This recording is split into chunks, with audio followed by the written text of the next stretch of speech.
পরিকল্পিতভাবে সংখ্যালঘু নির্যাতনের কাহিনী প্রচার করা হচ্ছে, মির্জা ফখরুল।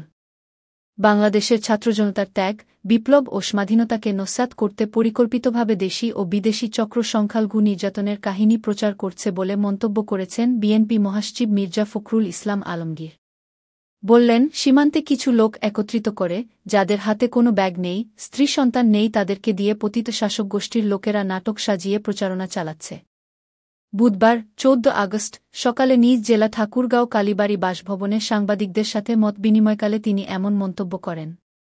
এ সময় জেলা বিএনপির সাধারণ সম্পাদক ফয়সাল আমিনসহ জেলার বিভিন্ন অঙ্গসংগঠনের বিএনপির নেতাকর্মী উপস্থিত ছিলেন। মির্জা ফখরুল আরও বলেন, বিএনপির সকল নেতাকর্মী এসব ঘটনা প্রতিরোধ করতে মাঠ পর্যায়ে কাজ করছেন। তারপরও যদি কেউ প্রমাণ করতে পারে বিএনপির কোনো লোক এর সাথে জড়িত, তাহলে তৎক্ষণাৎ তার বিরুদ্ধে দলীয় ও আইনগত কঠোর ব্যবস্থা গ্রহণ করা হবে। কেউ যেন রাজনৈতিক এজেন্ডা বাস্তবায়নের জন্য কাউকে ব্যবহার করতে না পারে, সেজন্য সকলকে সজাগ থাকবার অনুরোধও জানান বিএনপি মহাসচিব।